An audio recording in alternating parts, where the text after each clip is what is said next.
이 시간에는 부처님 제자들에 대해서 함께 보고 있습니다. 22장입니다. 꾼다 다나 마하테라예요. 꾼다 다나 마하테라. 다나가 우리 자주 나오는 공양 올리는 보시 올리는 다나하고 스펠링이 조금 다릅니다. 과거에 세운 발언 미래의 꾼다 다나 마하테라는 파두무뜨라 연등부처님 제3시의 함사와티 성의 훌륭한 가문에서 태어났다. 다른 모든 미래의 마하테라들이 그러했듯 그도 설법 들으러 부처님의 정사에 갔다가 공양 초청 때 먼저 제비를 뽑는 비구들 가운데 한 비구를 부처님께서 으뜸으로 선언하시는 광경을 보았다. 제비를 언제 뽑냐면 공양 초청을 받으면 비구들이 대중이 많으니까 그 중에서 뽑아서 간다. 그런데 이 제비를 뽑는 비구들 가운데 가장 먼저 뽑는다. 그 가운데 으뜸이다. 그러자 미래의 어느 부처님 아래에서 자신도 그런 영예를 얻고 싶다는 바람이 마음에 일었다. 그리하여 부처님께 7일 동안 성대한 공양을 올리고 미래에 그러한 으뜸 칭호를 받겠다는 서원을 부처님께 아뢰고 바두무따라 부처님께서 그 서원이 이루어질 것을 내다보시고 수기를 주시고 돌아가셨다. 이분 같은 경우에는 꾼다 다나 마테라는 과거에 저지른 악한 행위가 소개가 되어 수기를 받은 미래의 꾼다 다나는 그 생에서 공덕을 쌓으며 지내다가 세상을 떠났다. 그 뒤 수많은 것 동안 천신과 인간으로만 거듭 태어났다. 까싸빠 부처님 제세시에 지신 땅의 천신으로 태어났다. 까싸빠 부처님께서는 인간의 수명이 2만 년이던 시대에 출연하셨는데 이 시절에는 인간의 수명이 계속 바뀝니다. 쭉 늘다가 그 다음에 다시 줄어들다가 네, 가사빠 부처님 시대에는 인간의 수명이 기본적으로 2만 년이고 윗바시 부처님 시대에는 6년에 한 번 포사를 하고 빠디모카 바라제목차 제개경 독송했는데 서가모니 부처님 시대에는 인간의 수명이 100년이어서 바라제목차를 보름에 한 번씩 포사일 집회에서 독송했다. 까싸빠 부처님 시대에는 6개월에 한 번 포사를 했다. 서로 다른 곳에 살던 두 비구가 이때 대중 가운데 두 비구 도반입니다. 포사일 집회로 가는 길에 미래의 꾼다 다나였던 지신이 두 비구 사이에 우정의 유대가 깊음을 보고 그러고는 장난을 칩니다. 과연 이 우정을 깨뜨릴 수 있는 이가 있을까 궁금해져가지고 거리를 두고 두 비구를 따라다니면서 기회를 엿보았다. 그러던 중 한 비구가 바로와 가사를 다른 비구에게 맡겨두고 화장실을 갑니다. 몸을 씻고서 덤불에서 나왔는데 지신이 토지신이 매우 아름다운 여인으로 변장하여서 그 비구 바로 뒤를 따라 나오면서 흐트러진 머리를 매만지고 마치 같은 덤불에서 함께 나온 것처럼 꾸몄다. 기다리고 있던 비구는 이 괴이한 광경을 보고 몹시 당황했다. 도반이 화장실 간다 그랬는데 여인하고 같이 나오니까 그는 속으로 생각하기를 그가 이토록 비열한 사람인 줄 미처 몰랐다. 그토록 오래 이어온 그에 대한 나의 친밀함도 이제 끝났다. 그가 이런 악인임을 알았더라면 애초에 우정을 베풀지 않았으리라. 그래서 돌아오자마자 가사바로 돌려주면서 나는 다시는 그대와 같은 길을 가지 않겠소. 이제 각각 고발자, 그 다음에 피고발자라고 번역이 된 꼬닦까, 꾸띠닦까 라고 호칭이 됩니다. 시일은 계율을 잘 지켜 아무 허물도 없던 피고발자는 도반의 모진 말에 큰 충격을 받았다. 이 말은 날카로운 창으로 심장을 깊숙이 찌르는 듯 하였다. 버시어 그게 무슨 말이오. 나는 비구 계율을 조금도 사소한 것 하나조차 어긴 적이 없소. 그런데도 그대는 나를 악인이라고 부르는구려. 내가 무엇을 하는 것을 보았단 말이오. 다른 일이었다면 그냥 넘겼을 것이오. 그러나 이 일은 심각하오.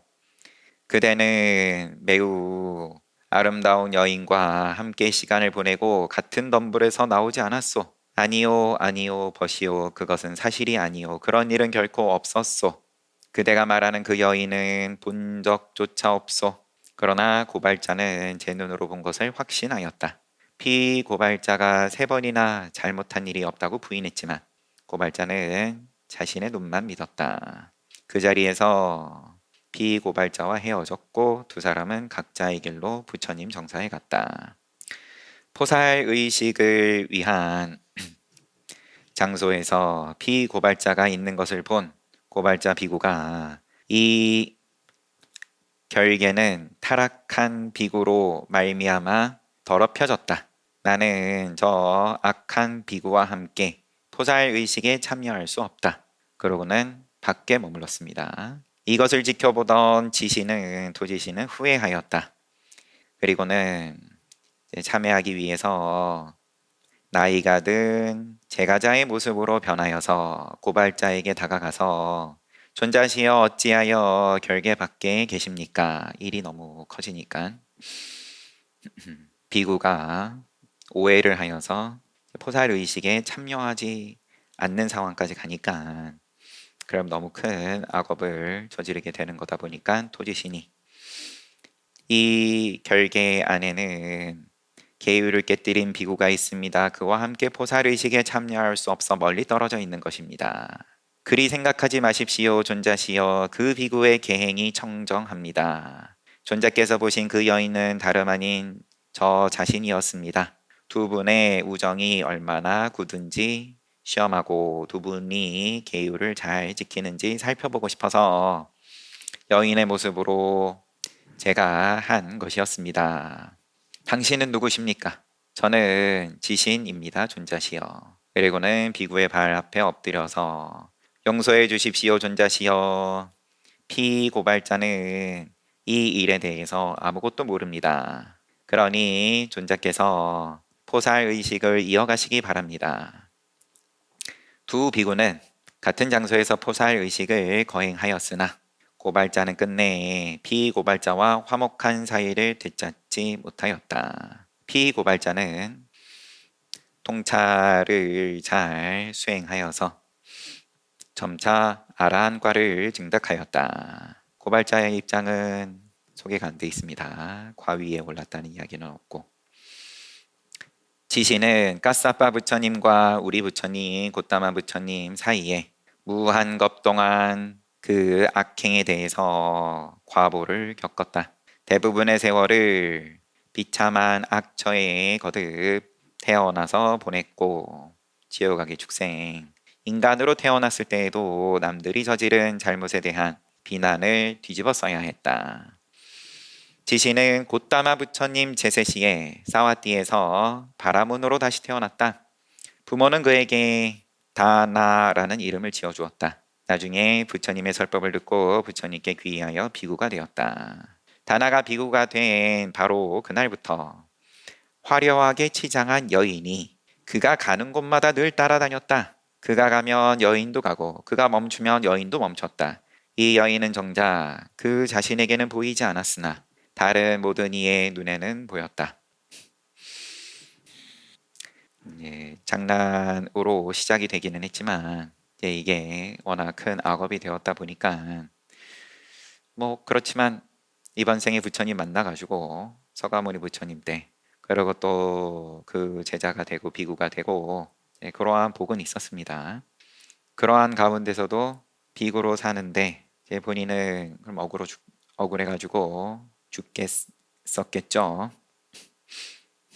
자기 눈에는 보이지 않고 남들이 봤을 때는 이 비구가 타락한 거고 다나존자가 날마다 탁발을 나서면 청신녀들이 익살스레 말하곤 하였다. 이 한 숟가락은 존자님 몫이고 이 다른 숟가락은 존자님과 동행하시는 여성의 몫입니다. 이 말이 그를 비참하게 만들었다. 탁발을 나가도 조롱을 받고 정사에 돌아와도 그는 조롱거리였다. 사미들과 젊은 비구들이 그를 둘러싸고 그런 범납이 많은 비구들은 괜히 이제 그런데 말을 섞지는 않고 사미들이거나 내지는 출가한 지 얼마 안 되는 비구들은 그를 둘러싸고 다나 존자는 음탕한 자다라고 야유하였다. 이 야유로 인하여 그는 꾼다 다나 곧 음탕한 다나라고 불리게 되었다. 꾼다라는 뜻이 음탕하다. 야유가 갈수록 잦아지자 심해지자 꾼다다난 존자는 더 이상 참지 못하고 받아쳤다. 음탕한 것은 내가 아니라 너희들이다. 너희의 스승이야말로 음탕하다.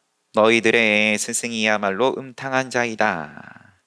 상대도 비난하고 억울하니까 그렇겠지만 또 너희의 스승도 다르지 않다.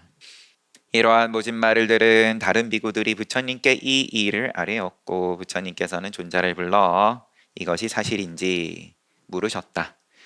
사실입니다. 세존이시여 꾼다다나가 인정하고 부처님께서 어찌하여 그런 욕설을 하였느냐. 그들의 야유를 더는 견딜 수 없었습니다. 세존이시여. 이렇게 말하면서 자신의 사정을 아뢰었다. 부처님께서 비구여 그대의 과거 악행은 아직 그 과보가 남아있다. 그러나 앞으로는 그런 가혹한 말을 쓰지 말라. 이 기회에 부처님께서 개성으로 누구에게도 가혹한 말을 하지 말라. 그런 말을 들은 이들은 대받아칠 것이다. 모진 말을 듣는 것은 고통스럽고 그 과보가 그대에게 돌아올 것이다. 마치 바람을 향해 던진 재가 도로 자신에게 날아오듯 가혹한 말을 사용하는 이는 함께 사는 이들로부터 과보를 받을 것이다.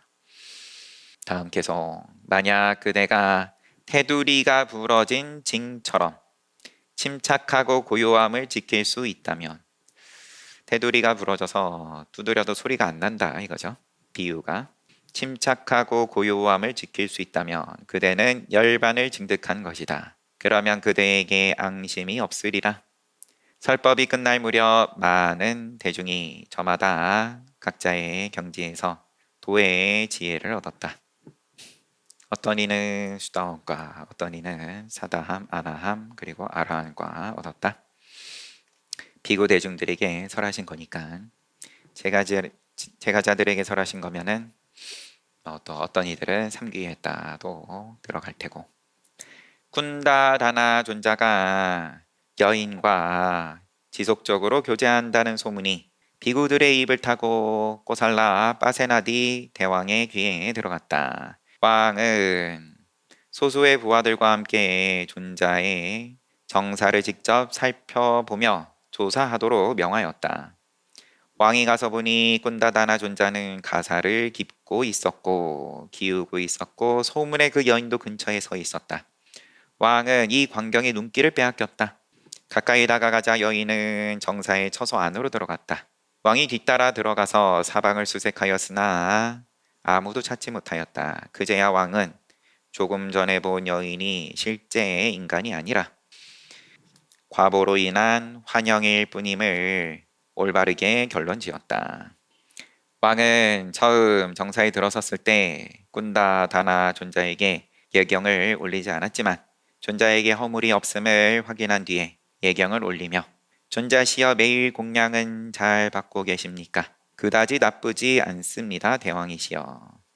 존자시여 무슨 말씀인지 알겠습니다. 늘 여인을 동반하시는 듯 남들에게 보였으니 누가 존자에게 친절하게 대했겠습니까? 하지만 이제부터 탁발을 나가실 필요가 없습니다. 제가 존자의 시주가 되어 사사 공양물을 올리겠습니다. 부디 수행을 부지런히 이어가시기 바랍니다. 그때부터 바세나디 왕이 다나 존자에게 날마다 공양을 올렸다. 왕의 지속적인 보시를 받아 걱정에서 벗어난 꾼다다나 존자는 삼매를 얻고 관을 닦아 마침내 아라한과에 증득하였다. 아라한과를 증득한 바로 그때부터 여인의 환영은 자취를 감추었다. 과거 업에서 자유로워졌다. 으뜸 칭호는 그러면 어떻게 되냐? 사와띠의 제가신자 아나타 빈티카 기원정사 창건주죠. 아나타 빈티카의 딸 마하수바타는 두 딸 가운데 장녀. 부처님에 대한 믿음이 없는 남자의 집에서 살아야 하는 처지가 자기 배우자가 외도였다. 그렇게 되어서 우가 마을에 머물고 있었다. 어느 날 그녀는 부처님께서 자신을 불쌍하게 여겨주시기를 바라면서 포살개를 지켜 개를 받아 마음을 번뇌에서 벗어나게 하였다. 그리고 집에 위층에 올라서서 한 웅큼의 8웅큼의 제스민 꽃을 공중에 흩뿌리면서 이 꽃들이 곧장 세종께 날아가 그 위에 부처님을 가려드리는 천개를 이루기를, 덮개를 이루기를. 부처님께서 이 꽃 공양을 어여삐 여기시어 내일 나의 처소에 오시어 공양을 받아주시기를. 가가지고 청하지를 못하는 거죠. 왜냐하면 집안의 남편이 부처님을 믿지 않기 때문에 부처님을 찾아뵐 수가 없어가지고 이와 같이 서원을 합니다.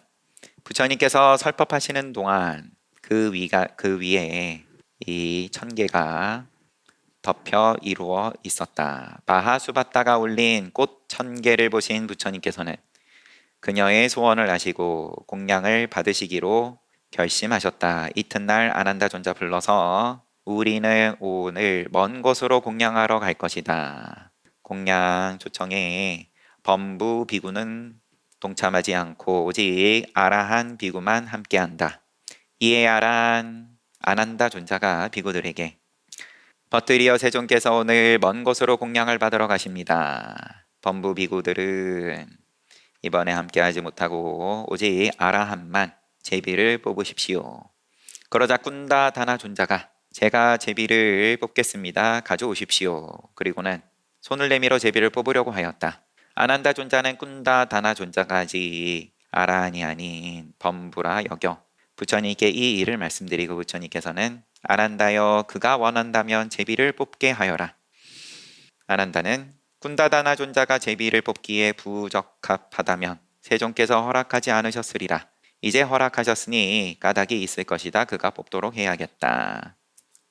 그가 꾼다다나 존자에게 돌아가는 사이에 꾼다다나 존자는 제4선정에 들어서 공중에 선 채로 아난다 존자에게 버시어 제비를 가져오시오. 세존께서는 나를 아시오. 내가 먼저 제비를 뽑는 것을 두고 세존께서는 아무 말씀하지 않으신다오. 부처님께서 긍정하신다. 또 다른 기회에 아나타 핀티카의 작은 딸 쫄라수바타가 부처님을 삿개따로 초청하여 공양을 올렸을 때에도 그때도 꾼다다나 존자는 500명의 비구 가운데 가장 먼저 제비를 뽑았다. 또 부처님께서 신통으로 하늘을 가로질러 수나빠란따 국의 한 마을로 가실 때 꾼다다나 존자가 공양 초청의 제비를 가장 먼저 뽑았다.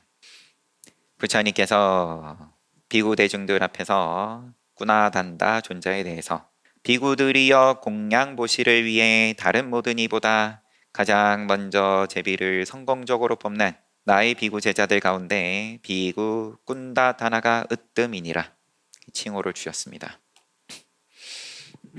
악업으로 인해서 늘 비난을 받고 오해를 받고 비난을 받고 그러한 비구 생활을 하다가 억울하니까 거칠게 거기에 대해서 되받아쳤다. 부처님께서 불러가지고 지금 너가 받고 있는 모함은 다 과거 너의 악업으로 인한 거니까 이제 받아들여라 이런 거죠. 개성으로서 너가 받아치면은 그럼 상대방도 역시나 또 그럼 거기에 대해서 마찬가지로 공격한다.